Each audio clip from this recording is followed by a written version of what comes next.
Welcome to Psychic Girls Next Door. We are your hosts, Shannon Miller and Lili. This podcast is for all spirituality enthusiasts and psychics next door to share tools, experiences, and spiritual practices that align with your highest vibrational self. On this episode, we will be sharing our experiences with body awareness, specifically being connected to your body, your own perspective of your body, and any outside influences that may have impacted your perspective of your body. We will also share how our intuitive abilities have showed up through those experiences. Did we use any of them to discern our own versus outside perspectives of our bodies? And what was the lesson or lessons that we have learned from those experiences? And what are we still learning? I'll start by sharing my own experience with body awareness. I'll kind of do a timeline of what my own journey has been like. So I think my first awareness of being in my body or my body in general, I gotta say like third grade. Like, I think like that was kind of like, I mean, I've always been aware of like how my eyes looked like when you look in the mirror. And like, I loved the color purple as a kid. I loved purple shoes. I had, I really vibrated with that color and matched with that color. And so I always loved looking cute. I think well, you still do. I think, yeah. No, I think I've always loved clothes and fashion. And I think I see it as like decorating your body in a way. And so as a kid, I didn't become aware of like my physical form. And maybe like when I was like really younger, like, I don't know, 7 or 8 years old, I think in third grade, this boy, this is going to be, a tale of a sad story. Not that sad, but just like when kids are mean. So, if you find this content triggering, that's okay. Say hello to that trigger. If you're triggered, you might be matching me and my energy. So in third grade, I had this boy who he poked me in the stomach and made the Pillsbury dough boy noise, woo! And he called me the Pillsbury dough girl. And I've always been short. So I'm 5'1" now. But I've always been kind of petite, I don't know if I was chubby necessarily at that age. I think in 5th grade, I was definitely chubby. But I also ate goldfish. I had a goldfish, addiction. And so I think 3rd grade was the catalytic moment of when kids start commenting on other kids' bodies. It's very honest. Very honest. And maybe I had a belly. I don't really know. But at the time, I became very, very aware. And especially after that experience. And I didn't realize until I don't know, a few months ago when I was doing a meditation that deeply hurt me. Yeah. Yeah. And can be traumatizing for a child. Yeah, absolutely. And of course, when you have crushes on other people in your class, and I didn't have a crush on this kid, but I definitely was oh God, I just became very self-aware, immediate, hyper self-aware. And I became very kind of consumed with what other people thought of my body. And my mom also has this vibe in her space. And, later when I was doing meditation on this, it runs in my feminine line of how you should be a certain size to get a man. And that was kind of the first awareness. And I wasn't doing it to get a man at all. I mean, I was 8 years old, right?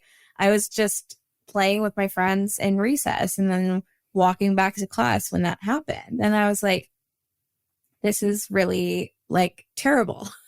So especially for an 8-year-old. Yeah. And it's an age when you shouldn't be worried about. You shouldn't be worried. Stuff. Yeah, exactly. And then I definitely ate my feelings and fourth and fifth grade, like when like boys wouldn't like me or they would like my friends, and I would just like be like, well, why don't you like me?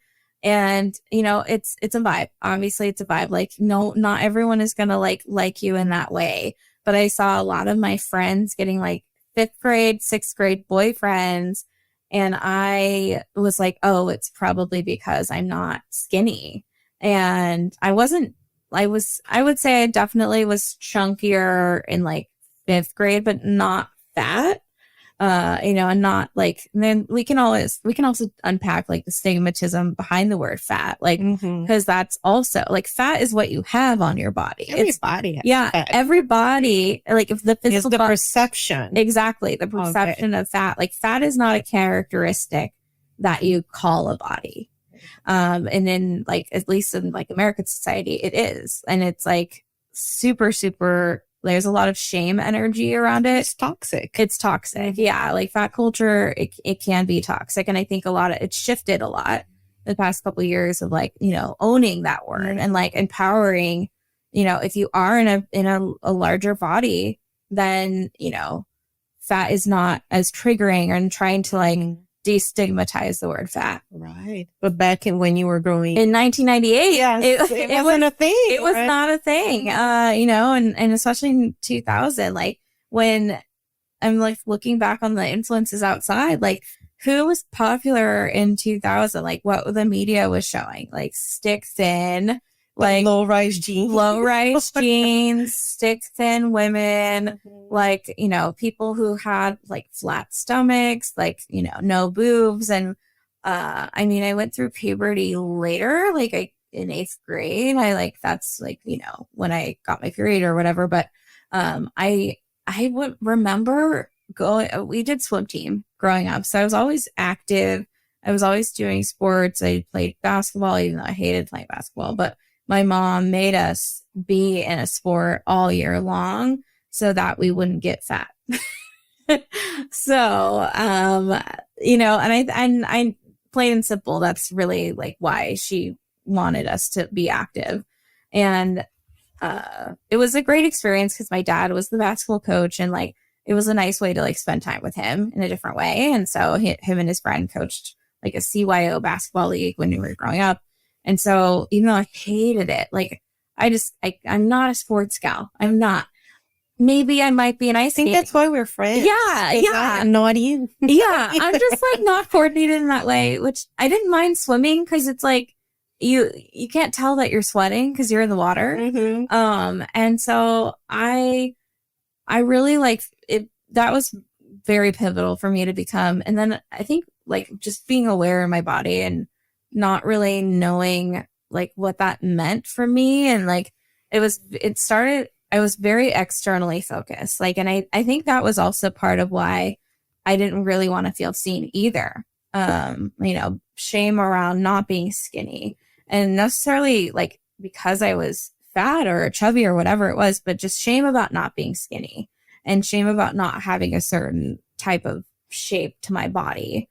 And I'm still dealing with those issues today. Like in micro ways, I've been able to like get tools to unpack that and love parts of myself, but it does come up still to this day. And I think with my mom's information, it's been a journey. It's definitely been a journey. Like I think I had such a weird eating habit when I was growing up. Like I've never liked meat. Like I never wanted to eat meat. But I think when I was like 13, I gave up meat completely. I went on this 8th grade Washington, D.C. trip, and I was just I was a pill. I was a terrible person that week just because I only ate bread. I didn't want to eat any. I was just like really, it was a control thing. I was not happy in my body. I was not happy at home. I think that was really when the ADHD perfectionism. It was kind of an escape. It was a way to like escape. And then, eating disorders were in. Like this is all very toxic and very triggering to talk about. But, I started watching the OC and, different. Oh my God. Yeah. Laguna Beach. Yeah. And all that. Like, that started happening in like 2004, 2005 of like, just kind of like almost like a projection of validating that like my insecurities were accurate. Like I should be feeling this negatively about my body. And, you know, like if you're not a certain size, you're not beautiful. And then also like, what does being beautiful really mean to you? So a lot of those thoughts kind of came up in high school and, but I've always loved fashion and I've always loved being like colorful and like, I think in ninth grade, I wanted to work at 17 magazine. Like that was I think everyone yeah, at that age, you're just like fascinated by working with all the fashion and the celebrities. Exactly. It just looked so fun. Yeah. And I was like heavily influenced by like fashion, but it was always targeted towards like whatever body type was popular at the time. Yeah. It was kind of like the Barbie-esque. Right. Yeah, so exactly. Like the blonde, big boobs, tiny waist kind of look. Yeah, like the hourglass figure, but like a tiny, you know, kind of like ethereal essence, like that kind of vibe. Or like they didn't eat for weeks, that kind of, you know, depending on what year it was. So those were like my first influences about being in my body. And then I think with social media, it's interesting that I used it to like kind of escape and get entertainment around it. But then, cause at home, it was constantly like measuring. My mom was always on a diet. Like growing up, like her and her friends are always on some weird diet. And like, she was on Weight Watchers for a long time. I mean, this woman is like 5'3" and 135 pounds. Like she's never been more than that. And that works for her. And that's her information. And I think it might be her mom's information. And just like it, but with me, I enjoy food. Like I think like when I am very restrictive, it's almost like I just attract a lot of resistance and like anger in a way, like it's just angry that I have to be so restrictive and just not being able to enjoy my body in the way that I want to enjoy my body. And like kind of question, like it's like the like resistance to like, why do I have to diet like to look good for somebody else? Like that kind of energy. And so that was like what we grew up with in our house. And I know my sister was also deeply impacted by that as well. So in my meditation program that we've talked about in the past, like that was a lot of my program focused on like unpacking that and unpacking, like, you know, figuring out like, this is not my information at all. Like this is my mom's, this is her mom's, this is her mom's before that. And so today, like there's been a lot of inconsistency with like exercise and diet because I had to always be in a sport growing up so that I quote unquote didn't get fat. And then when I did gain weight, I gained like 20 pounds my freshman year of college. And then I ended up having to move home. And so I commuted the second semester. And my mom made me go to the gym every single, like 6 days a week to lose what I had gained. Because skinnier girls get the job, skinnier girls get the boyfriend. And I'm not trying to victimize myself in any way. This was just the experience at the time. And I went with it. Like, and it was nice having a workout buddy. And I do enjoy going to the gym, but it was just so restrictive. And like every time I ate something, I always had eyes on me about what I would like. Do you really need to eat that? Do you really need to like, oh, well, we're going to eat dinner in like 3 hours. Do you really need to eat that right now? And like, I would be like, well, I would eat twice, you know, like, so and to this day, like I was at home a few weeks ago and she was like, oh, well, do you really need to eat that? Cause we're going to eat dinner. And it was like 2 hours from dinner. So not everyone can survive off of like, you know, a cube of cheese and a few nuts. And so, it's just interesting how, but also this controlling yes thing. Yeah. it is a control thing. And I think when you have like, I've never had, I don't know if I've ever had an eating disorder. I wouldn't classify it as that, but like when you have like such a hyper awareness of like what you're eating and like how it's going to impact your body, it's almost like it attracts that to happen.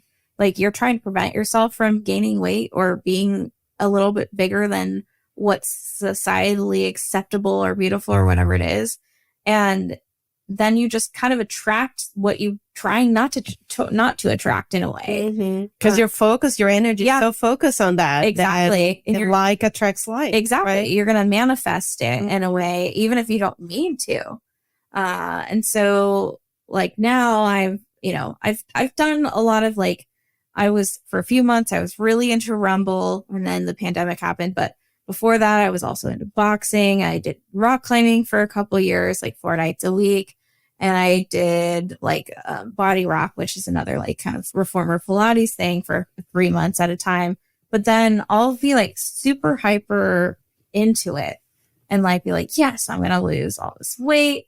And like, yeah, I'm doing this to like get in shape and become more attractive for a potential man to think I'm attractive or whatever the reason is. And a whole slew of reasons, right? And so I'm never really doing it for myself. I'm never doing it for my health, which is probably the best way to do it, so that I can function healthy in my body and treat my body with respect and longevity, aiming for like living until I'm 90. Like that's really my goal. And so like, what does that mean? But it's been, it's kind of like yo-yoing. And then it also relates back to my mom yo-yo dieting all the time. Like always being on a diet she didn't really yo-yo, but a lot of her friends yo-yoed. And I would see like, when you're the inconsistent energy, it's something that I'm working on now to figure out like, how can I be a little bit more consistent? Cause I'm sure it has affected my metabolism in some way. And I'm almost 32. I'll be 32 in July. And so now I'm like, my goal is to just be more consistent with like moving my body and then making the choice of, it's like high vibrational eating patterns of like, do I really want this? Is this going to serve my body like from a nutritional place? Not necessarily in a control freaky way. Cause I do deal with issues of being a control freak in micro ways in my own life. Hopefully it doesn't impact other people too much, but, yeah, so that's been my journey of my own body awareness and, yeah, it's been a lot. No, I mean, this is great. I mean, thank you so much for sharing all this. I resonate with your story so much. There's like a different level, different experience, but like the core of it, is so interesting as women. We just are subjected to a lot of this conditioning and programming. So with my story, I grew up I was raised in Brazil, which is a very body-centric country. And we show a lot of skin too, because it is a tropical country. So, and Brazil is famous for the very tiny bikini. So there's a lot of body and skin that, you show up. But I am also Japanese descendant. So my grandparents immigrated to Brazil, escaping from World War II. And so my parents are born in Brazil. So I'm like the third Japanese generation in Brazil. So I'm both Latina and Asian. So what a great combination that my spirit decided to pick for this lifetime. And interesting enough, so I grew up Asian in a Latino country, and I hated being Asian. Absolutely hated. Because there were few people, like kids at school, there were not that many Asians. Not like nowadays. There was just a few kids, and and again, like you also had your experience with kids bullying you. I've also had my share of being constantly reminded that I was Asian and people making jokes about it, and reminding me of that. So I just hated being that. And I was always like, as a child, I thought it was kind of I was being punished, that I looked different, that I didn't look I'm going to put quote unquote like normal, right? Normal.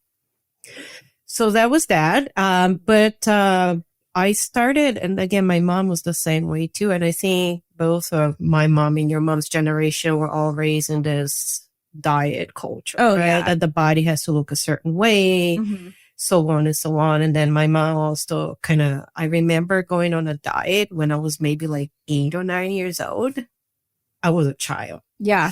That's so I mean, it's just like, it's so crazy to think about it, but that's what she thought, that it was the right thing to do back in the days.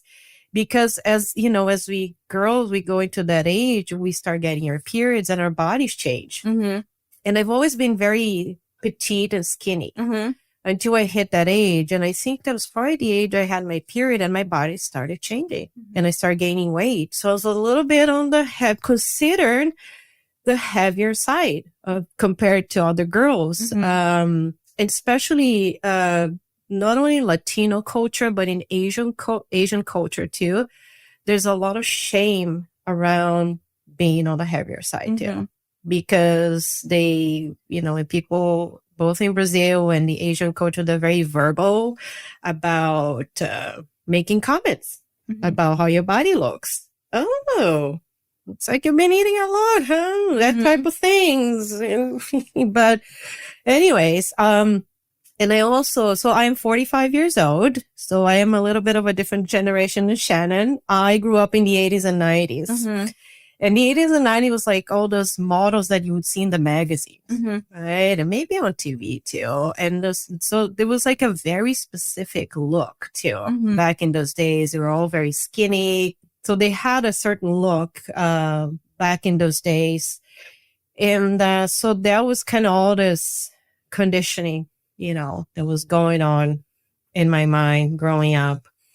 And I started, my mom put me in ballet classes, I think around that same time. I think I was maybe 9 or 10 years old. And I hate it. I hate ballet classes. And the reason why I hate it is because I felt heavy. And I was heavier than the other girls. Like in the class, you could visibly tell. And I couldn't move I don't know, quote unquote gracefully, because I had a harder time doing what they were doing. And the teacher would make comments about it. So you become like very self-conscious at a very young age. And then I moved on and I went more through my teenage years. I went to taking jazz, modern dance classes, and I really enjoyed that. Because I love dancing. Not so much nowadays because it's my body. I think my physical body just cannot handle all the dancing anymore but I love dancing. But again, I was constantly reminded of my body shape. Yeah.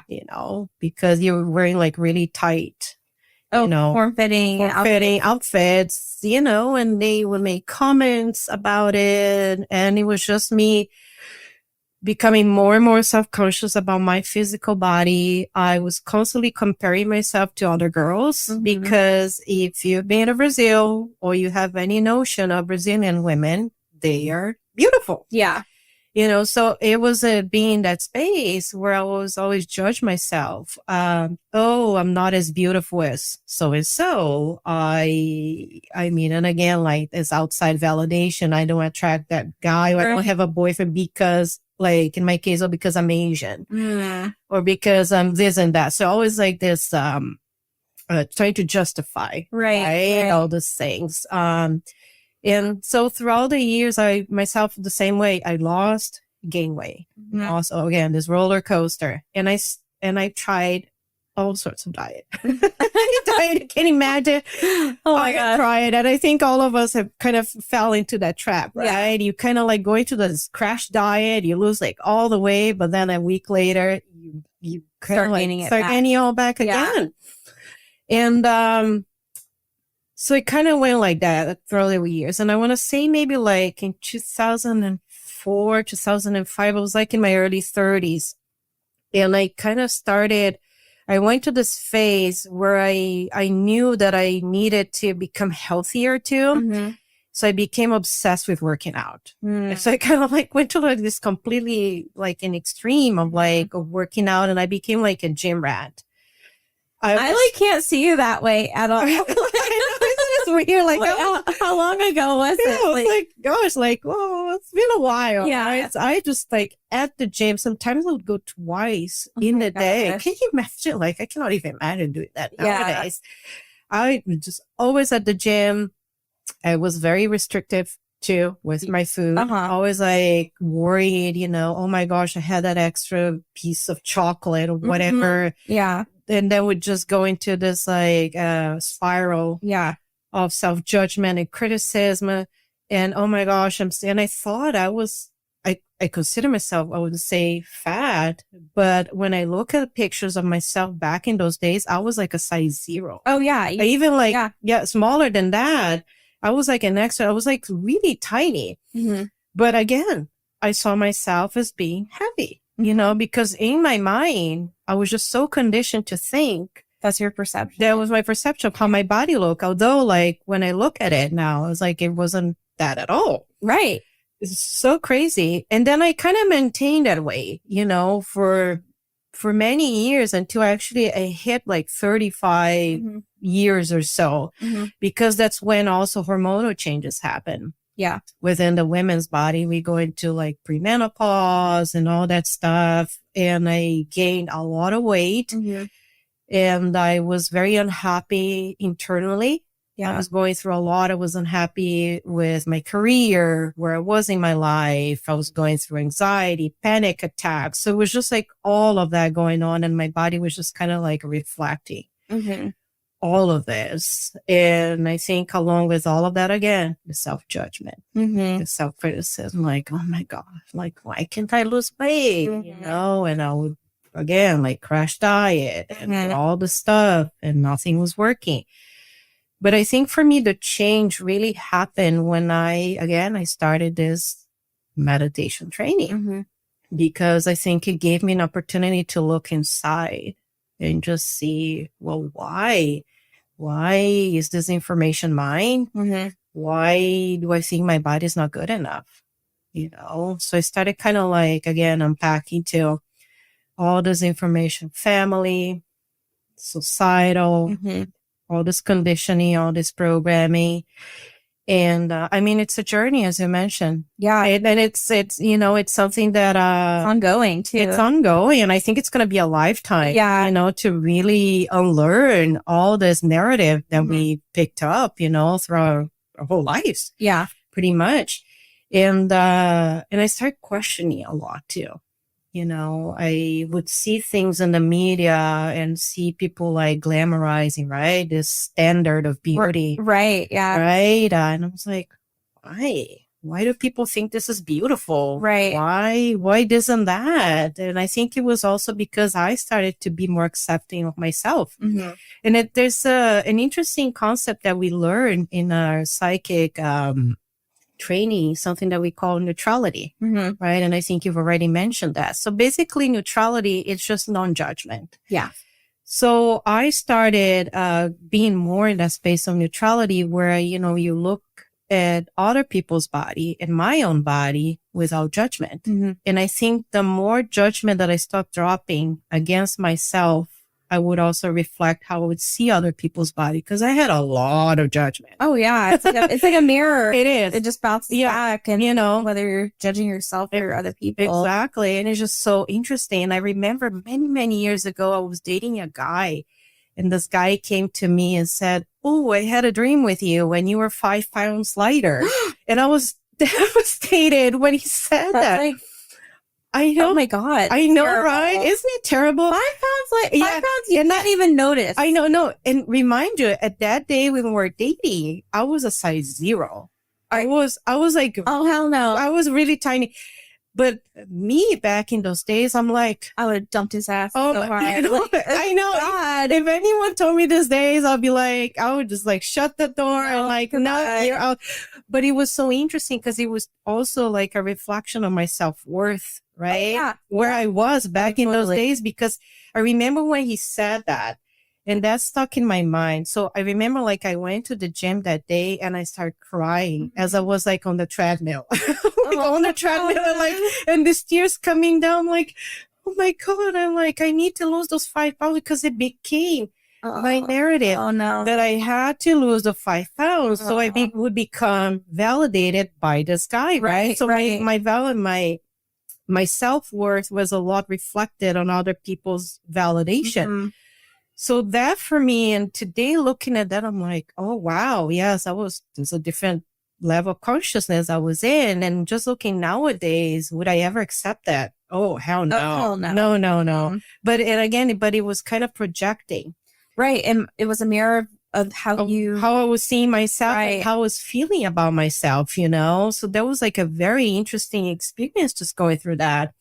But, and I think it was kind of, for me, it was also being in the space when you start not only questioning, but I started shifting this narrative, that I don't need other people's validation. No. Around my body. And even when people say things about my body, for me, it doesn't affect me anymore. What That's other amazing. people think, because in my mind, I don't think we should comment on anyone's body. No. Like whatsoever. No. Because it's not my business. No. Your only business is your own body. Exactly. Yeah. And I can't stand, when you see those magazines where they put women's body on blast, like, oh, so-and-so gained weight. Look at the cellulite on her tushy, whatever. Right. And I'm like, absolutely not. No. And I'm absolutely. Like, maybe she gained weight because she's finally eating. Exactly. Or like she's happy, or maybe she's going through something. Absolutely, right? I mean, that's her body. Yeah. That's the body that she's fully functioning nowadays. But for me, interesting too, like I also became more conscious of like what I put in my body. Yeah. Like it's interesting, right? You start, I think, becoming more conscious of your own energy and what is it that you're putting in your body. So, but again, like I go like in between being conscious about ingredients and what is in the products, but I don't want to be restrictive, Right. So I'm trying balancing. to have a good balance of that where I'm not like becoming obsessive or paranoid about, oh my God, I cannot have that. Looking a certain way. Or I cannot have that dessert. Right. And I think I'm in a space now where I have more of a balance in my eating choices and eating because it's nourishment for my body, not because I'm going to lose weight or gain weight. Yeah. It's because I'm replenishing my body and giving energy to my body.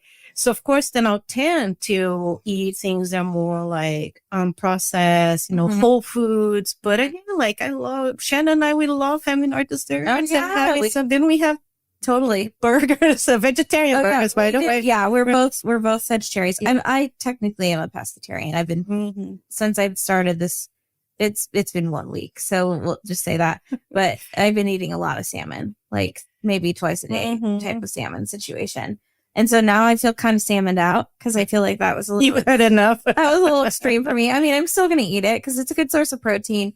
I have a hard issue, or not a hard issue. Like I have a hard time, or maybe it's the narrative that I have, but like finding protein that I want to eat as a vegetarian. And maybe this is something that you can share on like how do you feel like you get your protein? Like, what do you eat to get your own protein as a vegetarian? Because for me, I'm like, okay, I know that there's, veggie burgers, there's tofu, and then there's like nuts and stuff like that. But I get kind of bored with like eating the same thing all the time. Yeah. Well, you want that variety. Yeah. Right? Because I mean, the thing about being restrictive is that it is what the word is. You're limiting yourself, to a lot of options. And my goodness, if you look at nature, look at the variety of food and vegetables and fruits that we have. But I think, the most important question that I ask myself is, what is my intention? Yeah. When I am eating, when I'm choosing the food that I put in my body, is it because today, I don't know, maybe I want to feel, I want to celebrate, right? Yeah. I'm going to get myself a cookie. Yeah. Or a brownie. Yeah. Whatever. Or whatever comfort eating. And today I don't feel like cooking. So maybe I'm going to have something quick, or like Asian food sounds great. Exactly. Yeah. Just order some delivery. Or is it because I want to feel healthier? I think, and I started dropping the word diet. Yeah. I think it's the word diet itself, for me at least, it's just very restrictive. Because the word die in it. Yeah. Nothing good comes from that, right? No, like that vibration of like the word diet. Yeah. It literally has like die in it. And yeah. Like, sometimes you feel like dying when you're on a diet. Exactly. And nothing good comes out of when you start like limiting yourself. So I always ask myself, okay, what is the intention? Well, today I feel like my intention is to be healthier, so I'm going to start adding, more nutritious food. And I pay attention to, I call it conscious eating. That's what I kind of call it, just what are the ingredients that are in this, even if I'm eating processed foods, what is in it? Do I know what are the ingredients? But I think also educating yourself. Yeah. About foods and about what you put in your body, and you guys do your own research. There's a lot of stuff out on the internet, YouTube channels, podcasts you can talk to a nutritionist, a dietitian, a specialist in that. But because what works for my body might not work for you. Right. There's things that I enjoy eating that you like, oh, absolutely. Yeah. Right. Right. Like you will never catch me eating pickles or mayonnaise. And I love mayonnaise. Yeah. Right. Yeah. Like, oh, that just like creeps me out. So, exactly. But I think for me too, another thing is an intuitive, it's also listening to the cues that my body is sending me. Right. Am I hungry? Right. Am I really hungry or just like bored? Bored or trying to fill the void? Yeah. So you're like, oh, okay. Avoiding an emotion that I like need to am I feeling anxious? Yeah. Right. Or you're tired. Right. You're tired. So it's also listening to what is it your body is trying to tell you. Or maybe like you do have a headache because you haven't had any food or water in your body. Right. So I always like to take just a moment and just pause and just ask my body, okay, what do you need right now? Maybe, you're feeling tired. Okay, I just need to maybe just lay down on the couch. Yeah. for a minute. Right. And maybe you're genuinely tired. Maybe you're fatigued because you haven't eaten or you haven't drank enough water. Yes. Could be so many things. Or you're energetically overwhelmed. Yeah, absolutely. Burnt out. Yeah, burnout is a huge hot topic in the workplace these days, but you can just be burnt out from like life. Like we've been in this pandemic for a while, and a lot of people, what's interesting about the pandemic is like it provided people an opportunity to focus on other things and like shake up like routine. I think it really shook up my routine. I was very routine of like going to work at a corporate office from like, I worked at a startup from like, I'd get there between 9 and 10 a.m. and then stay until 7 or 6 if I would do a rumble class after work. Then I'd get home at 8 and then I would eat later. And then I would stay up till 11 and then do it all over again. And like, so now I'm very fortunate to work from home. And during the summer of 2020, I think we walked like 6 miles every day in Golden Gate Park. Like, every single day. And my sister lost 55 pounds. She did this TikTok, trending. It's not a diet. It's not a diet at all. It's like a lifestyle change, where you do 75 days. It's called 75 hard. And I'm not promoting this in any way, but this worked for her, where she did 25 grams of sugar per day because that was her trigger. She's a sugar fanatic, as a lot of us are. But like she wasn't measuring her sugar calories. And I think that was really what did it, like just measuring her sugar intake. And like, I know myself, when I eat a lot of sugar, I do not feel great. That's your body, right? Yeah. It feels like it's just speaking to you. Right. And like, I get like, this might be TMI, but sometimes I get yeast infections for a long time, I was dealing with like chronic yeast infections. I think it was related to what I was eating and like the types of just like my mental image and mental information about, I think it was also like dating someone at the time. You're dating that dream that it reminded me of when I was dating this guy in 2017. I only dated him for a short amount of time, but he would like grab like my, stomach fat And then he would grab like the fat under my chin. And then I just became hyper aware of me having a double chin, me being like really round in my stomach. I just would constantly think about that. And that then is just so rude. It was so terrible. And so rude. I think I attracted that dynamic or situation in, and like, I don't want to take full ownership of how he was in that moment, but like, he would do that a couple times and then it really bothered me, but I was never able to like express and speak up about it. So I just kind of it just sat in my body. Yeah. It sat in my body and it found its way to like, and it's interesting. I feel like when that happened, it caused me to gain weight in my face and my stomach. And I was like, how is this? Because my attention was there. Yeah. I was just hyper focused on like what I'm like, am I getting a double chin? Am I not getting a double chin? And then like, also like, you know, aging and what you eat and how active you are have a lot to do with it. But I just became after that, I never felt attractive in those moments. And then I would like, you know, obviously have sex with him. And I'm like, why is he even into me? If he's pointing these things out about my body that like are so terrible. And he would also, when he would do it, he would call me Snorka. No. Yes. And Snorka is a Finnish cartoon. Very, very adorable. I think Snorka's cute. But yeah, Snorka. And they are little, round, like chubby, little, I don't know if they're horses or little, I don't know what they are, but they're little animals. They're a cartoon. You can look it up. So he was like, oh, you look like Snorka. And I was like, okay. And like, I'm like, okay, I guess like, you know, I do have kind of a round face and like, you know, sometimes my body I have a square torso, like, and I've accepted my square. Shout out to all the girls with the square torsos out there. Nothing wrong with that. Exactly. We all come in different shapes. Right. Exactly. And then sometimes it's a little bit of a potato or an egg, depending on if I'm bloated or whatever, you know, but like, you know, round is a shape too. Like it absolutely. And there's no judgment. I feel like I've cleaned out a lot of like, that was like 2017, 2018. And then I gave up dating in 2018 because I was just like, this is really toxic for me. Like, this is just, it was all centered around like the physical elements of dating. I never connected mentally or spiritually with any of the guys I was dating. It was all about the physical, what I looked like, how attractive I was for them. And it was all for them. And then I never really like, it was all external validation. And like, and it did the opposite. I got externally invalidated all the time.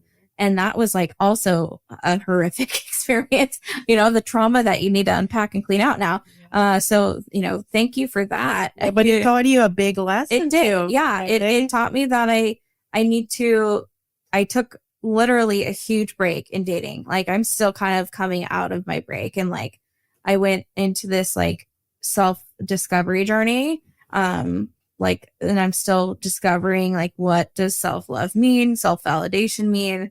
And I actually went back to the meditation school that Lili teaches at now. And I'm in like a 3-month program as like, it's called apprenticeship.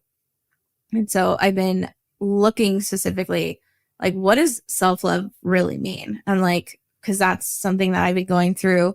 I cleaned out a lot of my issues around career and finance, and like, it's an ongoing journey still like every day, but it is. It's a lifelong journey. Yeah. It's like figuring out how to balance it all, like how to balance like having abundance, how to balance like, and like attracting more of that. And then how to balance like, you know, every avenue of my life in a very holistic way. And I think that's like what I'm intentionally doing that. And so having balance in every area of my life, not being hyper focused on one or the other or a few or the other.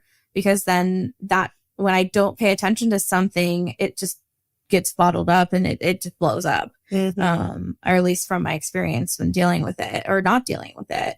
And then, so now I'm like, okay, I got to pay attention to like so you look at it like a stovetop, you know, you got all your pots boiling. And so you got your career, you got like your finances, you got love and like self-love. And then you have like relationships with all types of people, not romantic, you know, platonic friendships, whatever it is, you know, coworkers. And then you have like whatever else you have, how many burners you want. And so I'm intentionally wanting to feel more balanced in having all pots be balanced. Yeah. Rather than having one burning and one not even boiling, if that makes sense. Yeah, no, absolutely. Yeah. Absolutely. But also giving yourself permission and grace that sometimes things, something might be burning. Yeah, or boiling over. Or, and things happen in life. But I think the most important thing too is just to listen to your own self and listen to your body. Because often we just ignore a lot of the messages that our body are sending. And, we've mentioned in your case, someone else's comment, it became your own narrative. Right. And I'm like, oh, this is why I don't have a boyfriend. Yeah. Exactly. Right? Yeah. And then it kind of dictates and it sets the energy for every other relationship that you are aligning or not aligning in your life. So I think it's just becoming aware, whatever is the narrative that you have, either oh, I'm not good enough. Right. And someone else's information too. Did my mom used to say that a lot? Right. Does it run in my family? Because a lot of those things come from generational. Right. It's passed on from, from generation, especially around women's female body. Like the 1800s? Oh, my gosh, it's the beginning of time. Right. Whatever you're can you imagine we might be operating from a place of 1800s information. Oh, absolutely. That is so wild to me. Since the beginning of time, since I think physical bodies were created on this planet, right? Yeah. There's just all this. As far back as you can remember. Probably imagine, So I think it's also important to also look at your life, right? Do you enjoy taking care of your body too? Right. Do you enjoy your body right now? Because I read this quote from a doctor that says, you cannot heal a body that you hate. That's powerful. That is very powerful. And that really shifted for me too. I'm like, do you enjoy being in this body? And I think that's one of the main questions that you can start asking. And there's no judgment on the answer. Even if you say, do you enjoy taking care of your body? Say no. But it's a great place to get curious and just ask yourself, well, why? Why not? Yeah. What is it that I don't like?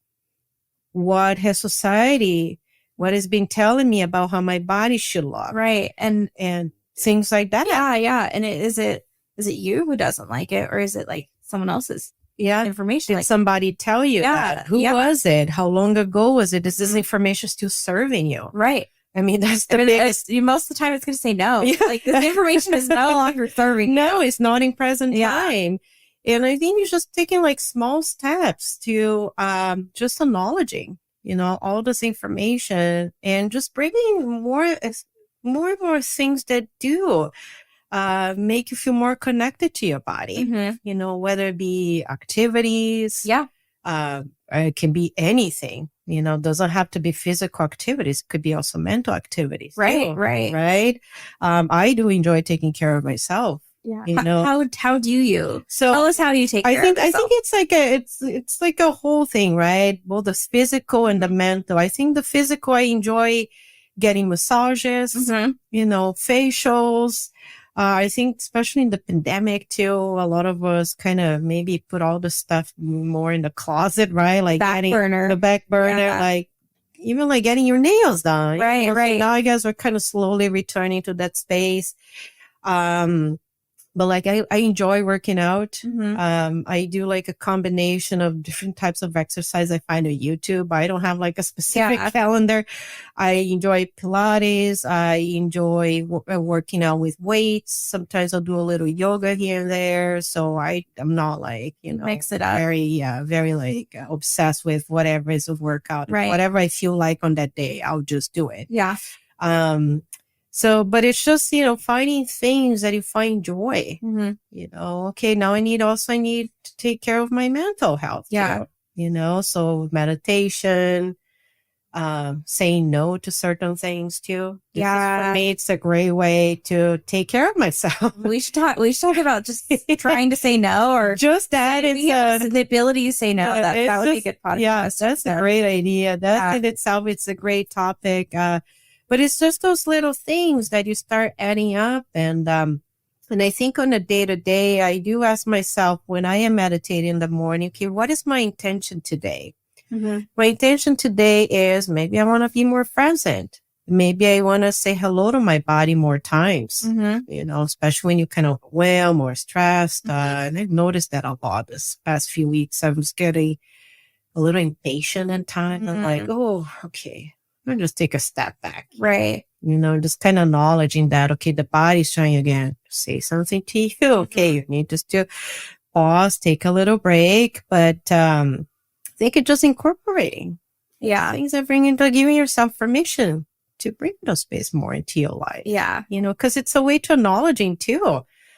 Yeah. Validating this great machine that we have, which is our physical bodies. You know, it's just also another thing that I wanted to mention is that from, you know, because both Shannon and I, we talk a lot about energy and spirit.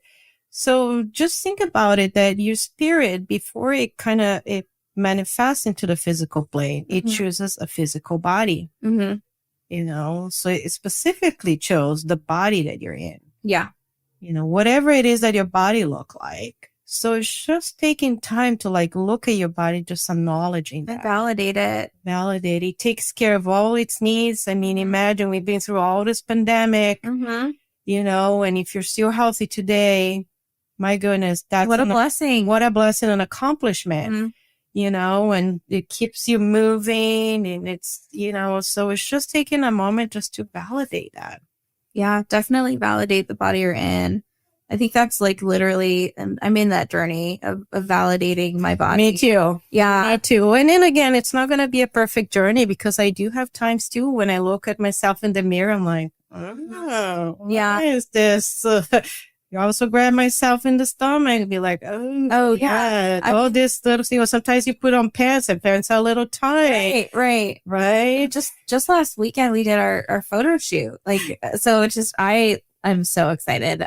We did it with a photographer in San Francisco. We'll hyperlink her information when we can, but Jessie's awesome. And so she's also Brazilian, and she made us feel, I don't know, I can only speak for myself, but like she made me feel so comfortable and beautiful. Like I've never felt that way before, and it feels so seen. And like, so it was a really fun experience. And I think that was also a healing experience for me, of like, not only with like my struggle of feeling seen in the past, not so struggling anymore. Like I feel like I'm shedding that sense of, you know, minimizing it, or not minimizing it in the sense of like putting it under the rug, but just like getting it out of my space. And like, you don't put your energy so much. De-energy. Yeah. And it's like that. Yeah. Like not so much charge to it. And like, it's just like, it's part of who I was. And now I'm shifting into a different place of like, who do I want to be right now? And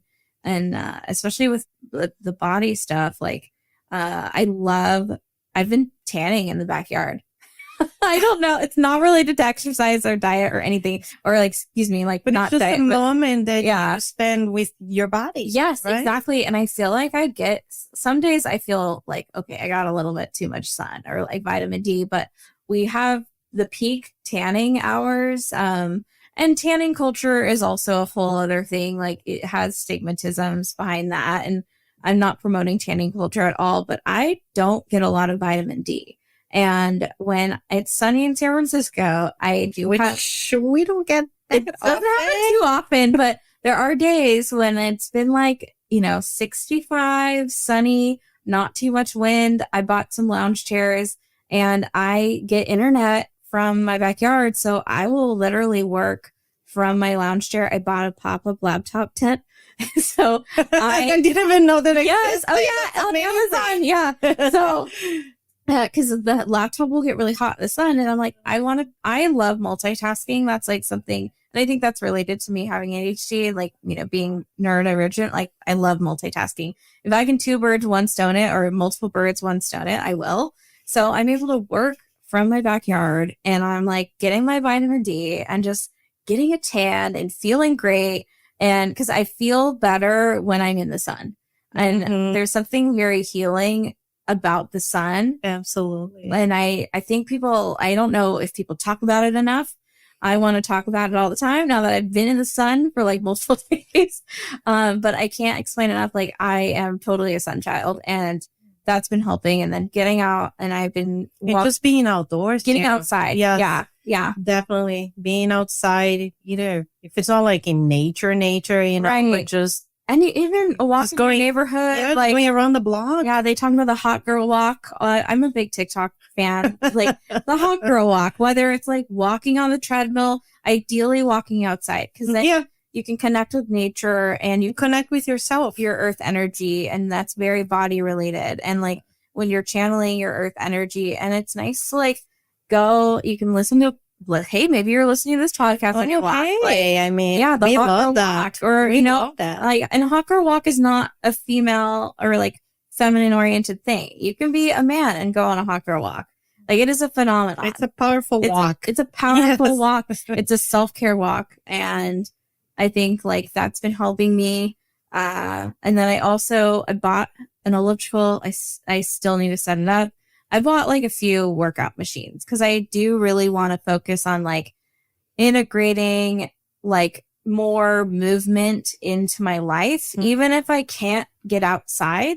Like if it's too cold, or if I'm not feeling like leaving the house, or whatever it is. So I bought like kind of a home gym. So that's great. Yeah. I think moving the body, it's very important because not only, of course, good for your health, but it helps you to connect with your body. And by the way, when I was mentioning about working out too, my workouts I do all at home. Oh, yeah. I don't go to the gym anymore. No. I went from like being a gym rat to just like, even before the pandemic, I think it's been maybe, I don't know, like 8 years ago that I started just like doing workouts at home. Yeah. And the internet is an awesome place. Oh, totally. To find those workouts, you just go on YouTube, type in whatever you want to work out, and it pops up like tons of videos, and you can just pick what you want and, and just go for it. Yeah. So we discovered Ava Fitness videos. Ava Fitness, I don't know where in Asia she lives. Is it on YouTube? It's on YouTube, and it's free. It's free. It's like, yeah, exactly. And all this information is free. It's out there. Great. She is amazing. You can do like a 25-minute video, and you can burn like so many 100 calories, but it's actually fun. And then you get kind of addicted to like doing it in a positive way, right? Like you just like the movement, and you actually see results, like the toning. And my personal goal with my body, I don't want to put a number around how much weight I want to release, because I don't want to lose it and then find it again, right? Like it's about language and the power of language. Yes. Being intentional. So the weight I want to release, I see it as energy. I see weight as energy, and like this is just information and energy that may have been serving me in the past, but it's not serving me anymore. So like being able to like shift the energy. Yeah, because it starts matching your internal energy. Exactly. So being able to be energetically aligned with like my being and my body, and like having my body be a reflection of this like spiritual journey that I'm on. And we're always on a spiritual journey, right? Yes. But this chapter in the book, or whatever way you want to think about it, whatever framework resonates with you, when you are thinking about your body, like figuring out what are the root issues that you've been experiencing. If there's any resistance to working out, like I still experience resistance to working out, or resistance to like be mindful with your eating habits, or whatever it is. Procrastination. Yes. Oh yeah. I'm a big, that's something else. Very too. familiar. Yeah. I think it's just becoming more aware. Yeah. Right. Where the resistance is, and I think also writing down things. Yeah. It's a great tool. Cause I know a lot of people, maybe have a hard time meditating or don't know how to meditate, whatever the circumstances. But writing, I think everyone has access to that. Yeah. Yeah. It's just like journaling or writing it down. You know, if you feel like you are either having resistance or how is your body feeling, I think you just kind of putting that information out there too. It's kind of nice to have a visual, Yeah. you know, of those things and just kind of like taking from there. Yeah. Small steps. Right? Yeah, exactly. Small steps. And like they have treadmill desks. Like if you are a workaholic or dealing with the experience of having a difficult time getting out of the house to move your body, there are situations like my sister has a bike desk. So like I've been bike desking, like it's just amazing. Yeah. The like, amount of equipments and resources for moving your body and assisting you in this journey, because it's not only about the physical body, it's also about your mental and your emotional body too, because when everything else isn't, you're in a healthier mental state, right, in a healthier emotional state, your body is going to reflect that, right, like vibrationally aligned. Yeah. And it's just, it kind of translates in your physical body and everything else. So it is important just to kind of just take a look at that, take a look and do like a little check-in with yourself. Paying attention. Yeah, paying attention, bringing more awareness. How is your mental health looking that day? Right. Am I tired? Mm-hmm. Am I upset about something? Yeah, am I angry about something? Whatever it is, and just kind of just acknowledging that. Yeah, and that's the first step. How do you deal with those feelings when you are in those moments of feeling upset? Like, are you one who loves to work out? Or you want to make yourself feel better? Or are you someone who seeks comfort in food? And that's real. I've definitely been there. I feel that if you feel stuck in those questions, it is important to acknowledge that we might need help. Right. Or support. Right. In answering those or helping us answer those questions, because sometimes it's hard, to find the answers within ourselves. So important to also recognize, what, I need maybe a specialist to kind of help me out. We either be a therapist, a psychologist, a counselor, maybe a nutritionist, or maybe like a close friend if you cannot like afford, totally. like all the stuff, like a close a person that you feel safe talking to. They can kind of maybe, giving you an insider perspective around that and just started kind of like healing, those things inside of you, because and everything, because the energy is just going to start matching all that too. But this has been a great conversation. Yeah. My goodness. Dove in and went down the rabbit hole there. I know. So I just kind of wanted to finish with this. I found a quote. Okay. That I love it. And it kind of like reflects also where I am today too. So it is a quote from this book called More Than a Body. It's Your Body is an Instrument, not an Ornament, by Lexi and Lindsay Kite. Mm-hmm. And they really dive into about all these topics that we talked about, societal conditioning programming, and generational patterns, behaviors. So this book promotes body image resilience, and it helps you question and unlearn all these toxic narratives. So this is the quote that I really resonate with. So it is, positive body image isn't believing that your body looks good. It's knowing your body is good regardless of how it looks. Oh, I love that. That's beautiful. That resonates with me. Right? So just let that information kind of sink in. Just validate and acknowledge your body. And we look forward to, hearing your stories and your comments and your relationships with your body. So thank you so much for listening and joining us. So don't forget to leave us a comment and also follow us on this podcast. Thanks, everyone. We'll see you on the next episode of Psychic Girls Next Door. Bye.